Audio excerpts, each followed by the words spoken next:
Kakaroon na naman lagi ngayon ng insidente ng yung traffic altercation na nagresulta sa road rage.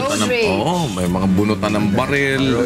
Talagang kuya, yung huli daw yung sa road rage, mukhang sa ulat daw, parang toygan daw ata yung binunot eh. Hindi, sabi ng lawyer.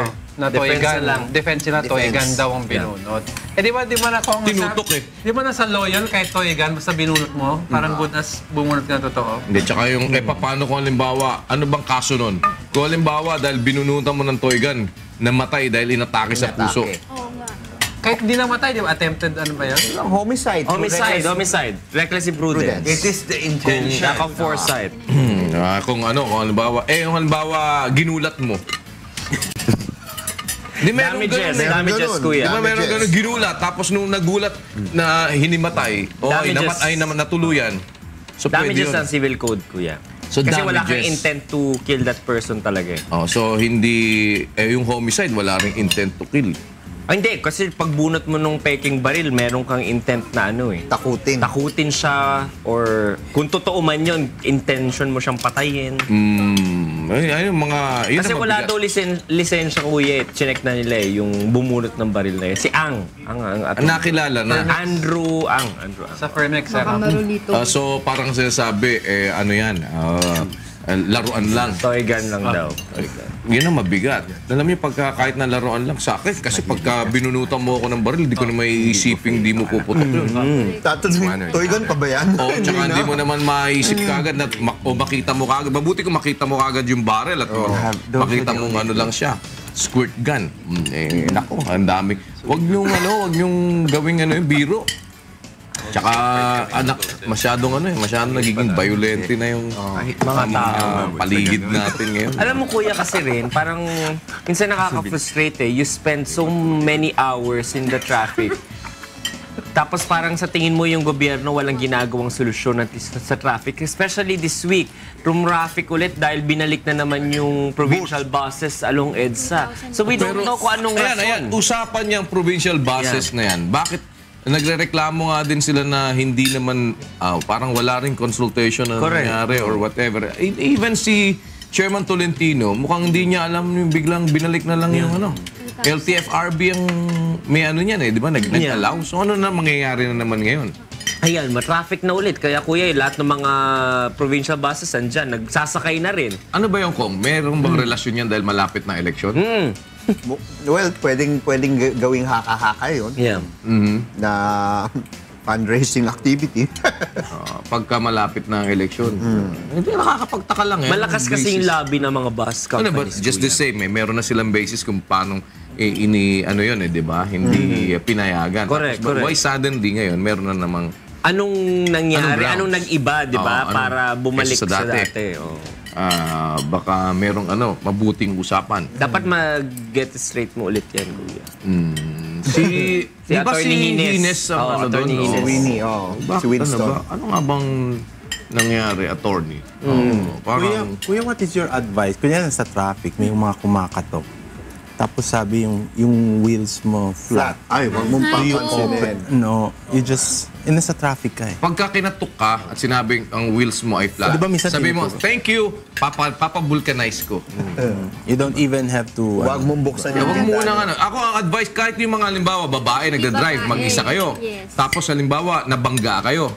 Better yet, dumiretso na kayo sa pinakamalapit na presinto agad. Doon nyo na, o kaya sa may mga pulis, iparada nyo na doon. Dahil lalo na pag alanganing oras. Kasi marami mga insidente na huna ganyan na babanggain, sinasadya. Tapos pagbaba mo, it's either kukunin yung sasakyan mo, or di bali kung kukunin na lang yung sasakyan mo Kikidnap ka. Oo, wag ka na lang sasaktan o hindi ka naman kikidnapin. Bahalay mo nga, kikidnapin ka. There was one time, si Ryan Ramos, di ba? Yes po. Ang storya niya na nakarnap yung sasakyan nila. Alam mo kung paano kinarnap? Nagparada sila dyan sa may West Avenue, doon sa may malapit sa PCA building dyan. Pagparada nila, matagal sila nakapark doon dahil may meeting sila, bla bla bla. Nung pauwi na sila, inabangan pala silang bumaba. So, nagbukas sila ng car. Nung remote niya na yung car niya, nilagay na nila yung gamit nila. Tsaka lumapit ngayon yung tao. Tinutukan sila. Kinuha yung susi. sumakay, dala lahat ng gamit nila, pati sasakyan nila. Tinutukan sila ng barel. So, inaabangan na lang kung minsan na buksan mo, ba't naku, papakahirap pa na distrungkahin yan? Aabangan ka na lang na pag nagparada ka, lalo na yung nakaparada sa alanganing lugar, dyan yan, dito sa Quezon City yan nangyari.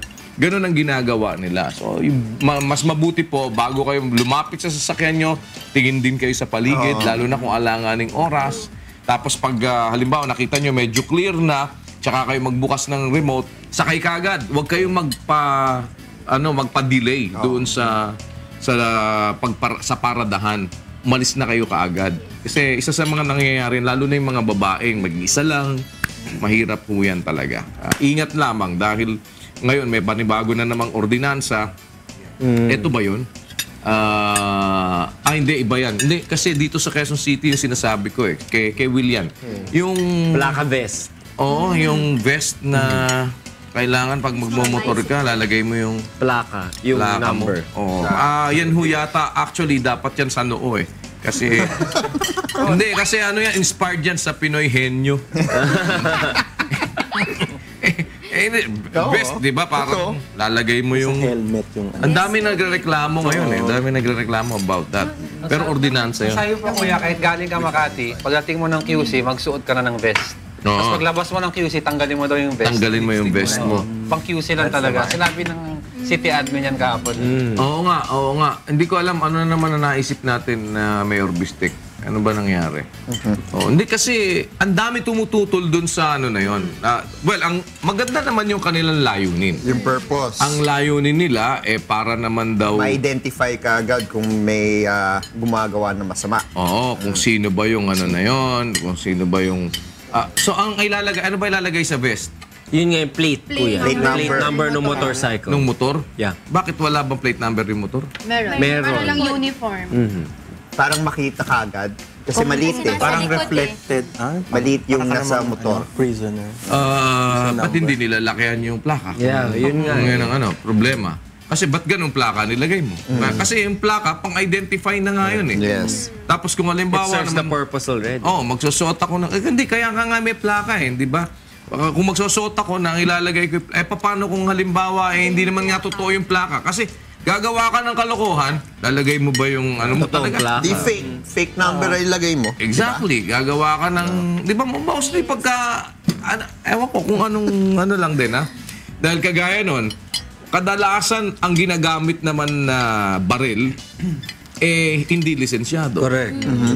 Kapag gagamitin ng kriminal, ang ginagamit ng kriminal, di naman magpapalisensya yan at saka niya gagamit. Karamihan ng ginagamit sa krimen ay mga illegal din. Di ba? Kaya nga, ewan ko, yung paghihigpit din doon sa mga kumukuha ng lisensya, tama lang. Pero, ibig sabihin, siguro naman, magkaroon din tayo ng encouragement doon sa iba na i-rehistro nila yung baril nila by not actually, yun na wag naman sana yung para bang paluluhain ka ng bato para ka makapagpalisensya. Ang nangyayari tuloy, yung iba nawawala ng gana. So, ito pala itsura, ganito ba? Yan yun. Paki-flash mo nga yan, mga pagsusuot ng... maganda naman pala. Para lang tatakbo ng marathon. Kuya, ang explanation nila dyan, para daw, yung sa mga nakarnap na motorsiklo, para kunyari, nakarnap siya, tapos hindi nag-match yung vest number sa motorcycle plate number, i-red flag daw nila yon. Kailangan laging nakamatch yung rider to the rehistro ng motor. So parang rehistrado pati yung rider. Kasi... Yun ang ano nila. Hindi, pag gagawa ka naman ng crime pwede mo hubarin muna yung vest mo. Tapos pagka tapos na, isuot mo Hindi, na. yan ang sabi na. magsuot ka ng vest, pagkatapos tanggalin mo yung plaka. Parang ganun. Ibahin mo. Di ba, parang... Pero siguro ako, Ano kaya kuya, maganda I para want them to impose more on stricter use of safety helmets. Proper safety helmets. From a medical Yun For na, a di medical, ba? Hindi kasi ang nagiging may iba, problema, hindi pa rin parang yung nagsusuot kinukwento ko ng- nga kay Kong Erin minsan, ang nangyayari, halimbawa, kulang tayo ng ng collection ng taxes natin. No. Dahil hindi natin nakukolekta yung maraming merong mga Taasan natin ang buwis. may mga evaders, kaya magdagdag tayo ng buwis. Parang ano di ba parang... May mga sanitation fee, mga kasi halimbawa, may mga... garbage collection fee. di ba merong mga kaso ng tax evasion, Hindi pa rin tapos. Tapos merong mga, kung minsan naman, hindi nakukolektang buwis. Yes, mga tax leakages. Na yung pagka kinuwenta mo yung mga hindi nakukolekta na buwis, mas sufficient na kaysa doon sa magdadagdag ka na naman ng panibagong buwis. Parang ito nga, nagkakanda, pahirapan lang. Tapos magdadagdag ka ng panibagong buwis, dadagdag yung mga i-implement mo. Na ito ngang mga dati na hindi mo ma-implement at hindi mo makolekta ng tama. So dapat improve muna natin yung collection with the existing tax laws that we have. Plug the loopholes. Kaya nga kinokolekta ng mga doktor, kuya. Hindi, yun, tama lang yung mga... Hindi, kung sakali naman, yung tama lang yung pagbabayad ng buwis, di ba? Kung ano yung dapat mong bayaran, kagaya ng mga lawyers, ganun din, di ba? Naka-TRO. Hindi, yung sa mga doktor, di ba?